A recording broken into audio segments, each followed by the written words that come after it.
우리 오늘 로마서 5장 12절에서 21절까지 말씀을 좀 보게 됩니다. 처음 한 사람, 그리고 마지막 한 사람. 처음 한 사람인 아담, 그리고 마지막 한 사람 예수님. 아담의 불순종, 예수님의 순종. 그리고 아담의 죄와 예수님의 무죄. 아담의 죽음과 그리고 예수님의 생명. 그리고 아담으로 말미암은 모든 사람이 죽음의 다스림을 받게 되는 것과 예수님을 통하여서 의로 사람을 다스리시는 그런 역사가 서로 계속해서 대칭된다 그러죠. 대칭되는 구조로 한 사람의 신학에 대해서 우리에게 설명해 주고 있습니다. 자, 우리 12절 말씀을 좀 보겠습니다. 함께 읽어봅니다. 시작. 그러므로 한 사람으로 말미암아 죄가 세상에 들어오고 죄로 말미암아 사망이 들어왔나니 이와 같이 모든 사람이 죄를 지었으므로 사망이 모든 사람에게 이르렀느니라. 아멘. 첫사람 아담, 그의 죄로 인해서 모든 인간에게 찾아온 사망, 죽음, 그 권세를 예수님께서는 오셔서 단번에 해결해 주시고 그 모든 드리웠던 사망의 그늘을 걷어내셨습니다. 예수님을 믿음으로 우리는 모두 사망에서 생명으로 옮겨지는 줄로 믿습니다. 참 사람들에게 복음을 전하다 보면 대부분의 경우 이 자신의 죄에 대해서 동의하는 것을 가장 어려워하는 것을 보게 됩니다. 이 12절 한 구절의 말씀처럼 한 사람으로 말미암아 죄가 세상에, 그리고 그 죄로 말미암아 사망이, 그리고 모든 사람이 죄를 지은 죄인이 되었다는 이 논리에 대해서 이해하지 못하는 사람들이 있죠. 일생에 한 번도 나쁜 일 때문에 경찰서 문턱에도 가본 적도 없고 더군다나 법원에 나가본 적도 없는 사람인데 어느 날 갑자기 다짜고짜 만난 사람이 자신을 죄인이라고 하는데 이것을 받아들일 사람이 누가 있겠습니까? 쉽지는 않은 것이죠.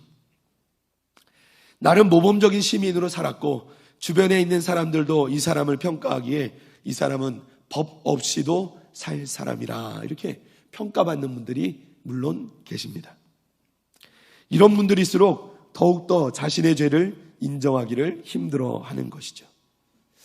이러한 문제가 생기는 이유는 성경에서 말씀하는 그 죄의 문제와 하나님께서 말씀하는 이 죄의 그 문제가 서로 다르기 때문입니다.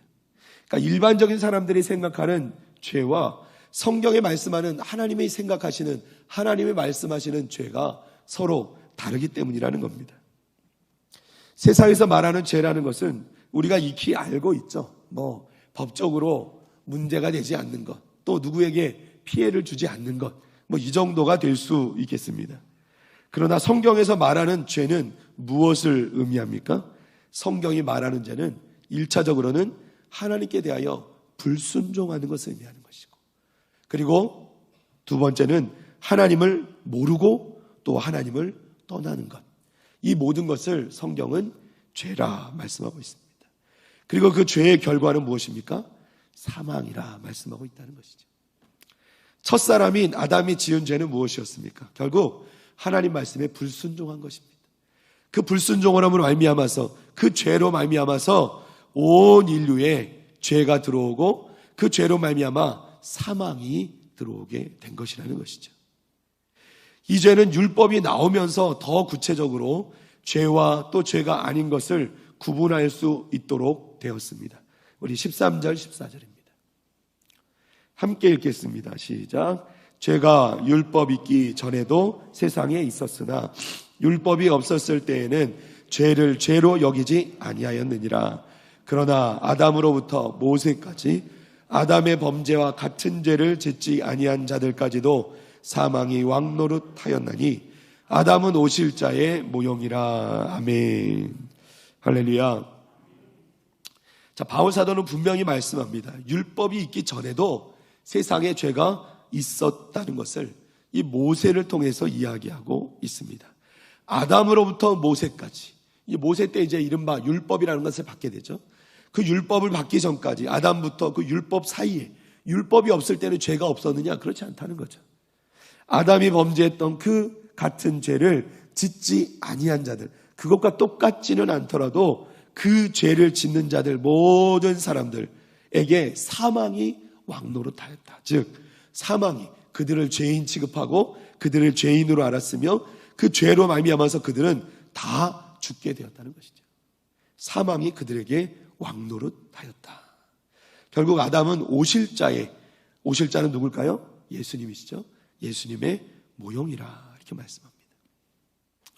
죄는 아담이 죄를 범함과 동시에 존재하기 시작합니다. 다만 율법이 있기 전에는 죄가 죄라고 규정이 되지 않았을 뿐이에요. 그것을 판별하는 기준이 생긴 후부터는 사람들이 죄를 인식하기 시작했을 뿐 그 인식의 시작이 곧 죄가 발생하는 시작은 아니라는 겁니다. 그 전부터 이미 죄는 존재했다는 거예요. 하나님께서 신의 산에서 율법을 주시기 이전에도 죄와 사망의 세력은 여전히 사람들을 지배하고 있었다. 바울 사도는 앞서서 그리스도인의 사람과 하나님이 화평을 이뤘다 이렇게 말했습니다. 이제는 그리스도를 설명하기 위해서 그분의 모형인 아담을 말씀하고 있습니다. 아담은 오실자의 모형이라. 자, 모형은 뭔가? 모형과 원형 사이에는 공통점도 있고 차이점도 있습니다. 공통점은 한 사람의 영향력이 전 인류에 미쳤다는 거예요.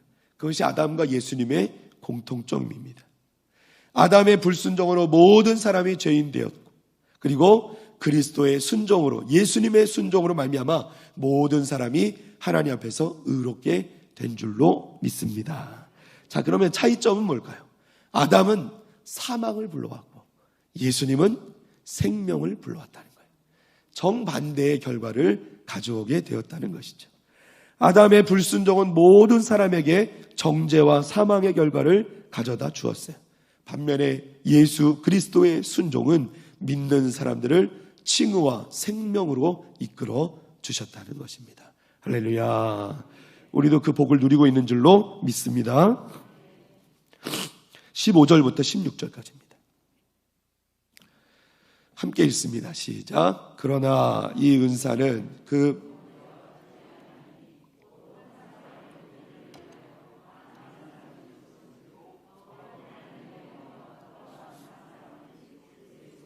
은혜로 말미암은 선물은 많은 사람에게 넘쳤느니라.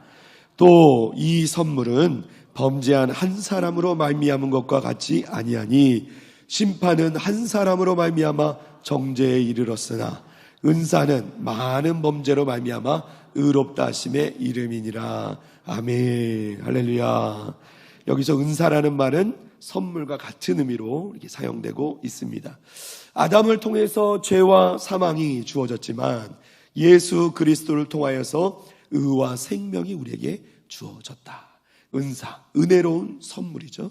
은사는 범죄와 대조되는 것입니다. 아담의 범죄 때문에 많은 사람이 죄의 대가를 치러야 됐지만 예수 그리스도의 그 은혜로운 선물 덕분에 하나님께서 베푸시는 그 은혜의 선물이 많은 사람에게 넘치게 되었다 말씀하는 것이죠. 또 아담의 범죄는 사람들이 정죄받는 결과로 이어졌지만 은사는 칭의로 이어진 의롭다 칭함을 받는 것으로 이어지게 되었다는 것이죠. 예수 그리스도께서 우리에게 가져다 주신 선물은 죄를 범한 한 사람이 가져온 그 결과와 정반대의 결과를 가져오게 된 것이다 이렇게 말씀하고 있는 것입니다. 이 말씀이 어려운 것 같지만 사실은 모두 우리가 이해하기 쉽고 또 우리에게 계속되는 반복돼서 말씀을 전해주고 있는 것이라고 생각하시면 됩니다. 자, 17절로 넘어갑니다. 함께 읽습니다. 시작. 한 사람의 범죄로 말미암아 사망이 그 한 사람을 통하여 왕노릇하였은즉 더욱 은혜와 의의 선물을 넘치게 받는 자들은 한 분 예수 그리스도를 통하여 생명 안에서 왕노릇하리로다. 아멘. 아담의 범죄로 말미암아 사망이 왕노릇했습니다. 이와 대조되는 문장이 그리스도의 순종으로 생명이 왕노릇한다는 거죠. 그런데 바울 사도는 은혜와 의의 선물을 받은 사람들이 그리스도를 통해 생명 안에서 왕노릇한다 이렇게 말씀합니다. 우리가 생명의 통치를 받는 데 머물지 않고 나아가서 그 통치에 직접 동참하게 될 거라는 거예요. 우리가 하나님의 자녀로서 이 모든 것을 다스리는 우리도 왕 노릇하게 될 것이다. 이렇게 말씀하는 겁니다. 할렐루야. 얼마나 큰 축복입니까? 우리가 단지 그냥 죄 가운데서 죽음 가운데서 건져지는 것뿐만 아니라 우리의 신분이 왕의 자녀가 되어 왕 노릇하게 될 것이다. 누구를 통해서? 예수 그리스도를 통하여서. 할렐루야. 어떤 분이요, 목사님, 요즘에는 언제든지 성경을 읽을 수 있어서 참 좋습니다. 직장에서도 마음대로 볼 수 있어요. 정말 은혜입니다. 이렇게 얘기했대요.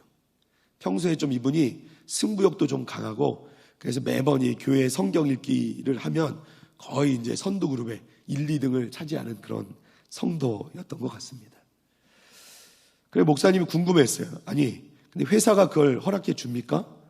그 사장님이 굉장히 그 독실한 크리스찬인가 보네요. 이렇게 말했더니 이 성도님이 그러시는 거예요. 그건 아니고요. 요즘 책상마다 다 컴퓨터가 있잖아요. 그래서 성경 프로그램 열어놓고 그냥 읽는 거죠. 누가 알긴 하겠어요. 그냥 열심히 일하는 줄 알겠죠, 뭐. 이렇게 대답을 하는 거예요. 이 교우의 말에 깜짝 놀란 목사님이 정중하게 이렇게 말씀했다고 합니다. 그건 아니죠. 회사에서의 시간은 내 시간이 아닙니다. 하나님께서도 그 시간은 빼앗지 않으시는 회사의 시간입니다. 제멋대로, 자기 마음대로, 내가 편리한 대로 되면 은혜라고 여기는 경우가 있습니다.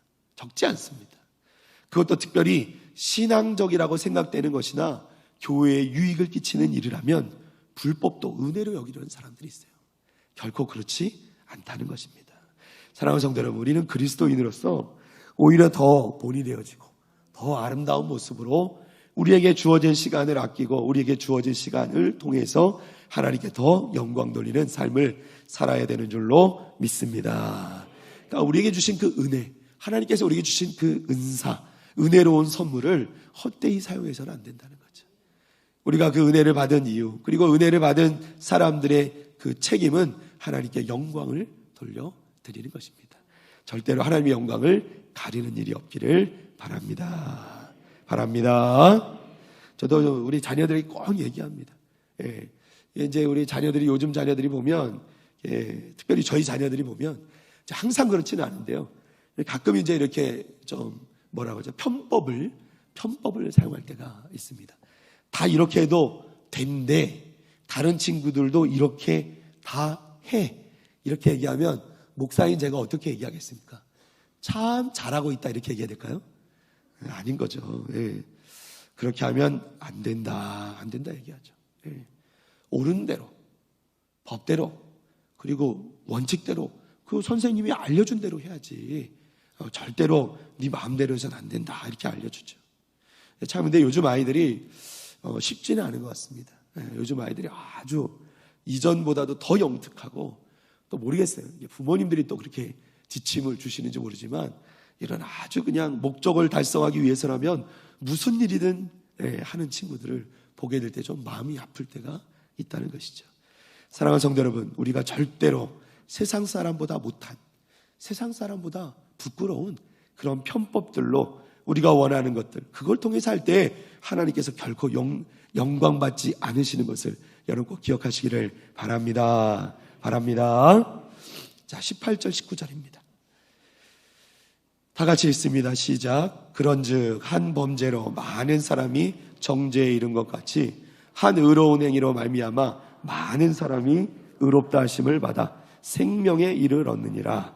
한 사람이 순종하지 아니함으로 많은 사람이 죄인 된 것 같이 한 사람이 순종하심으로 많은 사람이 의인이 되리라. 아멘. 할렐루야. 계속 동일한 말씀을 주시는 거죠. 아담의 범죄를 통해 많은 사람이 정죄에 이르렀지만 그리스도의 의로운 행위를 통해서는 많은 사람이 칭의에 이르게 되었다. 아담의 불순종, 그리스도의 순종이 대조되고 각각의 결과 역시 서로 다른 결과를 낳게 되었다는 것입니다.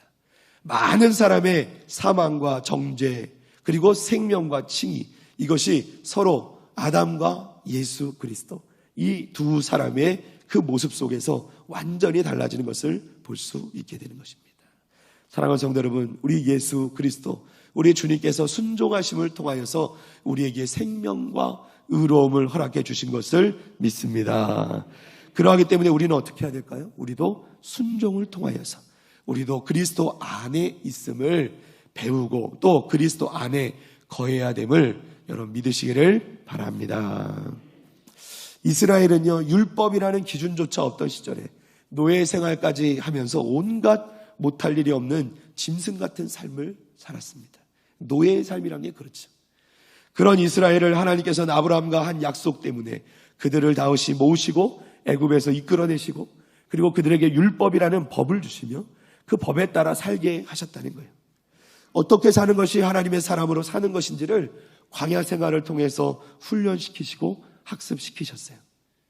그런데 그럼에도 불구하고 이스라엘은 한번 엇나가기 시작한 그 죄악된 생활을 멈추기보다는 더 극으로 치달아버리는 이런 모습을 보여주게 됩니다.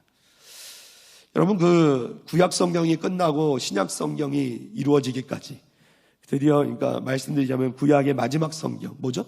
말라기서, 그죠? 말라기서와 신약의 성경 시작 마태복음, 그 신약 성경이 이루어지기 전까지 그 사이에 약 400여 년간의 기간이 있습니다. 우리는 그 기간을 침묵 기간이라고 부릅니다.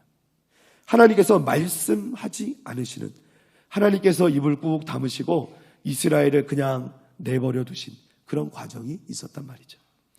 도저히 어떤 방법으로도 회복이 불가능할 것 같았던 이 인간들, 이스라엘과 또 인류, 그리고 이들을 찾아오셔서 이제 그들에게 직접 삶으로 보여주시고 그리고 직접 그들을 대신해서 생명을 내어주시는 일밖에 없다고 생각하신 하나님께서 드디어 예수님, 그 육신의 옷을 입고 이 땅에 오셔서 오히려 십자가에 달려 죽으시고, 그러나 예수님께서는 그 죽음 단 한 번으로 온 인류의 죄를 사해 주신 것을 믿습니다. 그 죄사함을 인한 십자가의 죽음이 우리에게 화목제로 드려졌고 하나님께서는 의롭게 여기시며 그것을 받으시죠. 그 단 한 번의 영원한 제사로 말미암아 우리 모두는 의롭게 된 줄로 믿습니다. 우리는 지금도 죄가 없어서 의로운 게 아니라 작정하시고 우리를 의롭게 여기고자 하시는 그 하나님의 은혜, 그리고 예수님의 그 영원한 단번의 제사, 희생제사로 말미암아 우리는 어찌 보면 억지로 우리를 의인으로 만들어주신 그 하나님의 은혜로 살고 있는 것입니다. 그것이 아니면 누구도 생명을 얻을 자가 없기 때문입니다. 사랑하는 성도 여러분, 우리가 예수님을 믿고 구주로 섬기며 날마다 회복의 자리로 기쁘게 나아가는 그런 은혜를 우리 가운데 주신 그 하나님의 감사하며 날마다 하나님께 나아가는 저와 여러분 되시기를 주님의 이름으로 축복합니다. 우리가 예배의 자리와 기도의 자리로 나오는 이유는 거기에 있는 것이죠. 우리에게 주신 그 복음, 그것을 감사하며 그것을 놓치지 않기 위해서, 날마다 그것을 누리기 위해서, 풍성히 누리기 위해서. 여러분, 그것이 우리가 한 주, 두 주 교회를 빠졌다고 해서 사라져보진 않겠죠. 그러나 그 풍성함을 날마다 누리기 위해서는 끊임없이 그 자리를 지키고 하나님께 나오게 될 때 우리는 하나님께 주시는 그 은혜의 풍성함을 누리게 될 줄로 믿습니다. 할렐루야. 자, 20절로 넘어갑니다. 함께 읽습니다. 시작. 율법이 들어온 것은 범죄를 더하게 하려 함이라. 그러나 죄가 더한 곳에 은혜가 더욱 넘쳤나니. 아멘. 자, 바울 사도는 여기서 율법과 범죄의 관계를 말합니다. 하나님의 율법을 주심으로 죄가 죄로 정해지기 시작했어요. 그런데 오늘 말씀, 이 20절의 이 말씀은 율법이 범죄를 증가시켰다는 얘기가 아닙니다. 죄가 가져오는 사망이 하나님께서 베푸시는 그 사죄의 은총을 결코 이길 수 없다는 것을 말씀하는 거예요. 다시 한번요. 율법이 들어온 것은 범죄를 더하게 하려고 한다는 말씀은 그 율법을 통해서 범죄가 더 증가하는 것을 의미하는 것이 아니고요. 아무리 범죄가 늘어난다 한들 하나님께서 우리에게 주신 그 은혜, 주시고자 하는 그 은혜가 훨씬 더 큰 것이라는 것을 우리에게 말씀해 주기 위함이라는 것입니다. 할렐루야. 그래서 죄가 더한 것에 은혜가 넘쳤다는 거예요. 바울 사도가 말씀하잖아요. 이 은혜가 더 넘치고 나 죄를 더 짓겠냐고. 그게 아니라는 거죠. 여러분, 오히려 우리는 은혜 받고 하나님의 복음을 듣고 그 하나님의 구원을 받은 영원한 생명을 얻은 자로서, 하나님의 자녀된 자로서 우리는 어떻게 해요? 그 하나님 복음 가운데서, 말씀 가운데서 우리는 더 죄짓지 않기 위해서 몸부림치며 성령 하나님께 매달리고 날마다 기도하며 하나님 배 올바로 바르게 의롭게 살고자 몸부림치게 되는 것이죠. 그게 정상이라는 거예요. 그럼에도 불구하고 우리 가운데 여전히 남아있는 범죄와 죄의 문제들, 이것도 또한 하나님께서 그 크신 은혜로 다 은혜로 갚아주시고 용서해 주시는 줄로 믿습니다. 하나님의 그 무한하신 영원하신 그 은혜를 뛰어넘을 수 있는 죄라는 것은 없다는 거예요. 하나님께서는 완전히 승리하셨고 예수님께서는 완전히 승리하셨고 이제 더 이상 어떠한 죄라 할지라도 우리를 사망 가운데 이끌어갈 수 있는 죄는 없다는 겁니다. 하나님의 그 강하신 오른팔, 하나님의 그 오른손에 붙들린 바 되어서 영원한 하나님께서 인정해 주신 그 칭의의 은혜 가운데 그것을 넘어설 수 있는 죄는 없다. 여러분, 이것을 믿으시고 자유하는 우리 성도들 되시기를 주님의 이름으로 축복합니다. 축복합니다. 이것이 우리를 자유케 하는 거예요. 우리가 짓는 어떠한 죄도 하나님의 은혜를 넘어설 수는 없다. 하나님의 은혜는 너무나도 크고 무한하셔서 우리의 어떠한 죄도 용서하시고 품으실 수 있는 줄로 믿습니다. 자, 마지막 21절 말씀입니다. 우리 다 같이 읽어봅니다. 시작.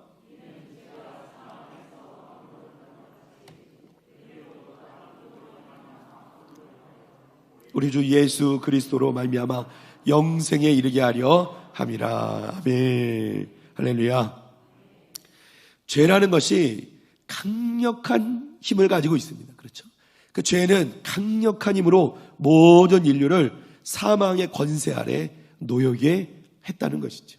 그 아담의 한 번의 범죄로 말미암아 모든 인류는 그 죄 가운데 사망의 권세 아래 놓여지게 되었다는 것입니다. 그러나 그것과 마찬가지로 하나님께서, 우리 주님께서 은혜로 의를 통해 왕노릇 하셔서 성도를 그리스도를 통해 영생에 이르게 하셨다는 거예요. 그러니까 이게 동일한 일이지만 이것이 반전이 있는 것이죠. 그렇죠? 아담으로 말미암아 그 죄로 말미암아 사망에서 모두가 왕노릇, 그 사망이 왕노릇한 것 같이 반대로 은혜도 의로 말미암아서 왕노릇해서 우리를 주 예수 그리스도로 말미암아 영원한 생명에 이르게 하는 것이다. 할렐루야. 죄의 힘보다, 다시 한번 말씀드리지만 죄의 힘보다 은혜의 힘이 훨씬 더 막강하다, 강력하다. 이 모든 일을 은혜로우신 우리 하나님께서 이루시는 줄로 믿습니다. 바울이 여기서 말씀하고자 하는 것은 바로 그것인 거죠. 그리스도를 통한 구원이 전적으로 하나님의 은혜, 은사, 그리고 하나님의 계획과 그리고 하나님의 역사, 섭리하신 가운데 지금도 우리 가운데 이루어지고 있음을 믿으시기를 바랍니다. 할렐루야. 말씀을 맺습니다. 한 심리학자가 특이한 실험을 했습니다. 어느 동네의 한 구역을 택해서 집집마다 매일 10만 원씩을 갖다 놓는 거예요. 이유도 없습니다. 10만 원씩 매일매일. 실험 첫날 사람들은 저 사람 미친 사람 아닌가 의아해 여겼겠죠. 그러면서도 어떻게 해요? 슬그머니 그 돈을 집어들고 집으로 들어갔다고 합니다. 사흘이 지났습니다. 10만 원씩 집 앞에 놓고 가는 사람 이야기가 동네에 널리 퍼지고 떠들썩해지기 시작했습니다. 그런데 한 2주간 정도가 지나게 되니까요, 현관 앞에 나와서 돈을 기다리는 사람도 생기고, 셋째 주가 지나니까 돈을 받는 것을 이상하게 생각하지 않고 넷째 주가 되었을 때는 아주 당연한 것처럼 돈을 잘 집어 가더라는 거죠. 그리고 실험 기간을 한 달 잡았는데 그 한 달이 지나고 이 학자가 돈을 더 이상 집 앞에 놓지 않고 그냥 동네를 지나갔습니다.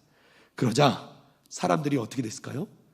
굉장히 불쾌해하면서 왜 오늘은 돈을 안 주고 가느냐며 이 학자를 붙들고 따졌다는 것을.